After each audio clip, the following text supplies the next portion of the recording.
Сәлем достар, сіздермен бірге Қарапайым Мастер каналы. Бүгінгі видеода біз өте қажетті зат паяльник жасайтын боламыз. Бұл бізге өте қажетті болады. Сондықтан да арнаға тіркеліп лайк басыңыздар, ал мен бастаймын. Бізге ең қажетті заттар осы 3 зат. Үшінші зат не десеңіздер, ол көзге көрінбейтін өте кішкентай сым. Бұл біздің басты паяльнигімізді қыздыратын зат болады. Екінші паяльниктің ескі басы және де ескі осындай зарядка адаптер керек болады. Бұның күші осы жерде жазылып кеткен. Көбінесе бұл керекті заттарды, яғни мына сымды жұмыс жасамай қалған техникалардың ішінен алуға болады. Енді біз кез келген қалам немесе осындай домалақ ағашта кесіп аламыз. Бұл біздің ручкамыз болады, яғни қолға ұстайтын қалам болады. Осы біздегі паяльниктің басына қолданатын металмен енді қаламымызды бір-біріне біріктіруіміз керек. Сондықтан біз осы қаламның түбін белгілеп алып, оны тесеміз.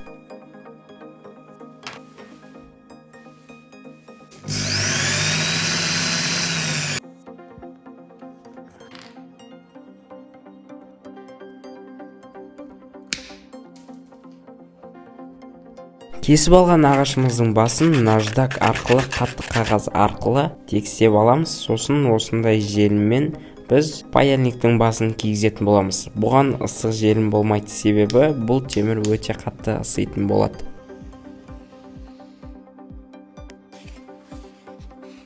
Сосын осындай кез келген техниканың немесе ойыншықтардың ішінен шыққан екі проводты аламыз. Қазақша айтқанда тоқты. Осы тоқтың басын шығарып алып, біз осы паяльниктің шетіне өлшеп және паяльниктің шетін оюымыз керек. Бұл жерде біздің тоқтарымыз тұратын болады. Сосын бізге осындай адаптердің басы керек болады. Оның зарядтайтын жерін кесіп алып тастаймыз. Бұл адаптердің түбінде дәл осылай ашып алатын боламыз. Сосын оны тоққа тығып және вольтын сіздерге арнайы өлшеп көрсеткім келді.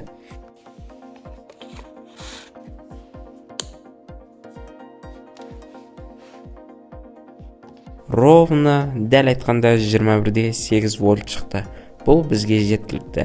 Енді мен өзімнің ескі паяльнигімнен қалған дәл осындай бөлшекті алдым. Жаңаға айтып кеткен майда сым.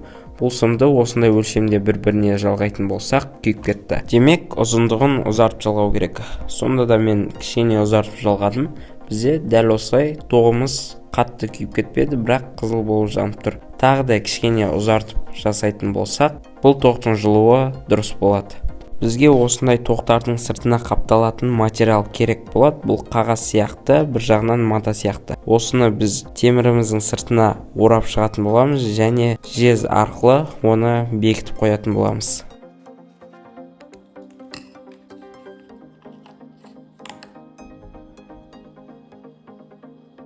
Біз енді көк және қызыл тоғымызға жаңағы майда сымды жалғайтын боламыз. Белгілі бір өлшемді өлшеп алғамыз, оны жақсылап орап, түйіндеп, тоқ жақсы бекітіліп тұратындай қылып, екі тоққа да бекітеміз.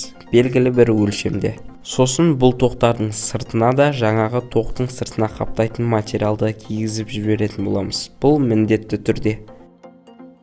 Енді жаңа паяльниктің жанына жартылай жаңағы тоқты бекітеміз және осы сымды паяльниктің ақ жеріне орап және екінші тоқты да желімдейтін боламыз. Дәл видеодағыдай.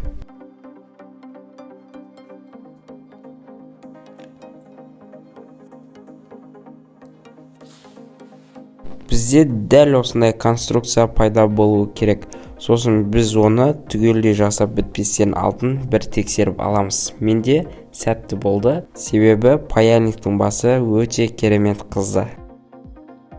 Енді паяльникті соңына дейін бітіре берсек болады, яғни қаптаймыз. Ол үшін бізге термосатка керек болады. Термосатка деген затты білмейтін адамдар болса, бұл тоқтың сыртына қаптайтын арнайы материал. Яғни тоқпен немесе белгілі бір затты біріктірген соң, оның сыртын кәдімгі тоқтың сырты секілді қылып жабыстырып қояды. Ол үшін жай ғана жалғайтын тоқтың сыртына дәл осы термосатканы кигізіп жібереміз. Сосын жалғайтын жерімізді жалғап, осы термосатканы жалғаған жеріміздің үстіне қойып ыстықты тигізетін болсақ, ол жиырылып, бізде кәдімгі әп-әдемі тоқ болып қалады. жаңағы адаптер мен паяльникті жалғайтын боламыз. Ол үшін мен қолдан осындай уақытша жағатын паяльник істеп алып, тоқтарымды біріктірдім, термосаткаларды кигізіп, барлығын жылытып, қаптап, яғни қысқаша айтқанда паяльникті бітірдім.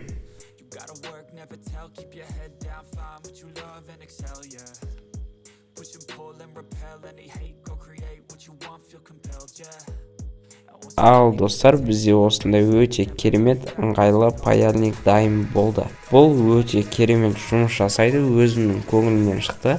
Соңғы уақытта мен өз паяльнигімді бұзып алған болатынмын, сондықтан мен осыны жасағым келді және сіздерге көрсеткім келді. Мен осы паяльник арқылы өзім өте майда техникалармен жұмыс жасап көрдім.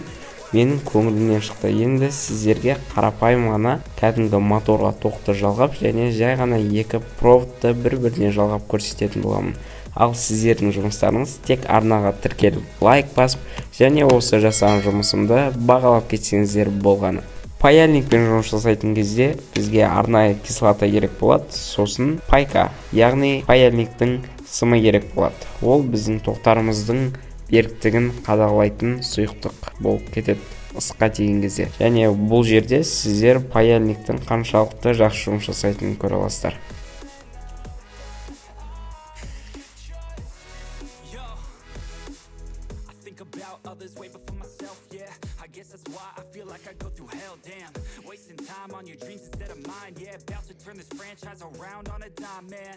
It's all about finding your right state of mind. It's all about turning the worst into fine. It's all about time and the work and the climb. From the thirst we will rise. I'm immersed in this life.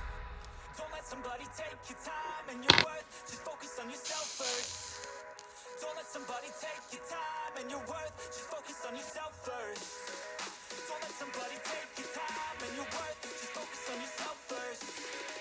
Don't let somebody take your time. Міне достар, паяльниктің қаншалықты дұрыс жұмыс жасайтындығын өздеріңізге көрдіңіздер. Егер де видео ұнаса, әрине арнаға тіркеліп, комментарий жазып, лайк басып, еш нәрсені аямаңыздар. Ал мен сіздерге қызықты контентті түсіруді жалғастыратын боламын. Келесі кездескенше сау болыңыздар достар.